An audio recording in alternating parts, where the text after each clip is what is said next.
BB4 Balayya Babu గారు, బోయపాటి గారు, 4వ మూవీ అఖండ 2 ఫుల్ ఎంజాయ్. ఆకలి మొత్తం తీరిపోయింది బో. 1 వీక్ నుంచి ఎదురు చూస్తున్నాం సినిమా ఎప్పుడు వస్తుంది అనేసి. బాలయ్య సినిమా రావాలి, మేము థియేటర్లో వెళ్ళి చూడాలి. బాలయ్య బాబు అగోరు పాత్రలో ఎరగదీసిందంట బోయపాటి గారు చెప్పారు. అది మన కళ్ళతో చూడాలనేసి అఖండ 2కి వచ్చి థియేటర్లో కూర్చొని అగోరు పాత్రలో బాలయ్య బాబు ఎంత ఏనమైపోయారు అనేది చూసాము. సినిమాలో అఖండ 2లో బాలయ్య బాబు అది శివతాండమే చేస్తారు ఏకంగా, నిజంగా చెప్పాలంటే. ఇప్పుడు మళ్ళీ నెక్స్ట్ డే మోగ్లీ సినిమా కూడా రిలీజ్ అవుతుంది కదా, దేనికైనా ఎఫెక్ట్ పడే ఛాన్స్ ఉంటుంది అంటారా? బాలయ్య బాబు సినిమాలు వస్తే కొన్ని సినిమాలు తప్పుకోవాలి. మేము నిన్న న్యూస్లో చాలా వచ్చాయి, బాలయ్య బాబు సినిమా వస్తే చిన్న సినిమాలు తప్పుకోవాలనేసి. వాళ్ళకి ఒక మాట చెప్తా వినండి. అఖండ 1 సినిమా కరోనా టైంలో వచ్చినప్పుడు ఏ ఒక్కరు కూడా ముందుకు రాలేపారు. ఏ ఒక్కరు 6 చిన్న సినిమాలు ఏ ముందుకు రావచ్చు కదా, ఎందుకు రాలేపారు?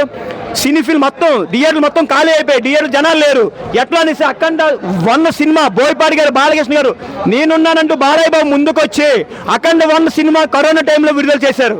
ఆ రోజు నుంచి రప్పించిన జనాన్ని ఇప్పటి వరకు ఇంకా జనం వస్తూనే ఉంటున్నారు. ఇంకా అఖండ అనేది వైరస్ మర్చిపోయి, కరోనా వైరస్ మర్చిపోయి అఖండ అనే వైరస్ పట్టుకొని సినిమా చూడడానికి వచ్చారు అందరూ. ఆ రోజుల్లో సినిమాలోని బెస్ట్ నాకు ఇది సూపర్ హై ఇచ్చిందన్న ఒక ఎలివేషన్ ఏది ఉంది మీకు? బాలకృష్ణ గారు సూపర్ వేసిందంటే త్రిశూలం తిరుగుతుంటారు, గెర్ర తిరుగుతుంటే ప్యాన్ తిరిగినట్టు ఎగిరిపోతుంటే తలకాయలు. అబ్బాబ్బా అది బాలయ్య బాబే చేయగలరు, ఇంకెవరు చేయలేరు అనేసి. సెట్ కాదు. అరే ఏ హీరో సెట్ అవుతుందా? అది బాలయ్య బాబే సాధ్యం అవుతుంది. ఏడి అందరూ కొడతారు సలాం, మా బాలయ్య బాబు పట్టిండు త్రిశూలం ఈ సినిమాలో. బుర్ర పాడు, సౌండ్ కంట్రోల్ పెట్టుకో. ఏ సౌండ్కి నవ్వుతానో ఏ సౌండ్కి నరుగుతానో నాకే తెలియదు కొడక. అబ్బా ఏం డైలాగ్ అన్న బోయపాటి గారు. ఇంటర్వ్యూల్ చెప్తున్నా కదా, శివయ్య వచ్చేస్తాడు ఇంటర్వ్యూల్ బ్యాంక్ ముందు. శివయ్య వచ్చేస్తుంటే అబ్బా బుర్ర పాడు, హిమాలయ పర్వతాలు మొత్తం కదిలిపోతుంటే బాలయ్య బాబు నడుస్తుంటే శివుడు నడిచినట్టే ఇంకా సినిమా అంతా బుర్ర పాడు చేస్తాడన్న. క్లైమాక్స్ బోయపాటి గారు ఏదో పెడతారు మీకు తెలుసు కదన్నా. చుట్టూ తిరిగి వచ్చి మళ్ళీ మన ఫ్యామిలీ సెంటిమెంట్ కల్పిస్తారు క్లైమాక్స్. ఫస్ట్ హాఫ్ లో లైట్ గా లాగ్ ఉంది అంటున్నారు. సినిమాలు చాలా వచ్చేసాయి అన్న. సినిమా ఏదో ఒక సినిమా స్టోరీ పెడితే వేరే సినిమాలు వచ్చిందంట. అట్లాంటి స్టోరీలు లేకుండా కొత్తగా రాసిండ్రు కాబట్టి ఏదో లాగుండొచ్చి చేయొచ్చు, తప్పేంట్లేదు. కానీ కొత్తగా చూసాం సినిమాని, మనం కొత్తగా చూసాం అంటే కొత్తది ఏ సినిమాలో ఈ బిట్టి చూడలేదు అన్నట్టు ఉందన్న. అది బాలయ్య బాబు సినిమా తెలుసు కదా, బోయపాటి బాలకృష్ణ డైలాగులు ఉంటాయి. మొత్తం మీరైతే బాలయ్యని మొత్తం పరిచేశారు హుడీ మీద. అరే ఈ టీ షర్ట్ మీద ఉన్న బాలయ్య బాబు సినిమాలన్నీ సింహంతో వచ్చినవనా? సింహంతో వచ్చిన సినిమాలన్నీ బ్లాక్ బస్టర్ మూవీలు అన్నీ ఉంటాయి. బాలయ్య బాబు సినిమాలన్నీ సింహంతో వచ్చిన సినిమాలన్నీ బ్లాక్ బస్టర్ మూవీలు అన్నీ. చూసుకో, సింహంతో ఏ డైరెక్ట్ సినిమా తీసినా సింహంతో మాత్రం తీయాలి, టైటిల్ పెట్టాలి.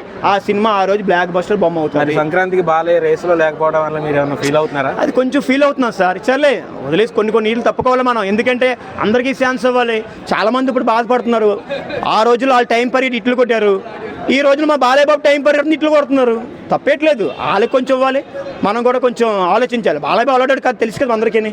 కొంచెం మందికి 10 మందికి దానం చేసేవాడు కానీ 10 మందిని ఇది చేసేవాడు కాదు. కానీ అక్కడ సినిమా ఆపారు బాలయ్య బాబుతో. కానీ చాలా మంది వెనకాల ఉన్నారు అంటున్నారు, అది మనకు తెలియదు. పైన శివుడు చూసుకుంటాడు.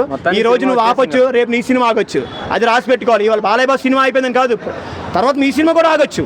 అది ఈ రోజు నేను హ్యాపీగా ఉండొచ్చు, రేపు హ్యాపీగా ఉండవచ్చు. బాలయ్య బాబు ఈరోజు హ్యాపీగా లేకపోవచ్చు, తర్వాత హ్యాపీగా ఉంటారు. మీరు ఇప్పుడు హ్యాపీగా ఉండొచ్చు కానీ తర్వాత హ్యాపీగా ఉండలేరే. దేవుడు అనేవాడు ఉన్నాడు, శివతాను చేశాడు బాలయ్య బాబు, శివుడు ఉన్నాడు అంతే. శివుడు చెప్పారని కాబట్టి డిసెంబర్ 5 ఆగింది. శివయ్య మళ్ళీ డిసెంబర్ 12 మంచి మొత్తం తీసుకొచ్చి సినిమా బ్లాక్ బస్టర్ కొట్టుకున్నాడు అన్న. ఓకే.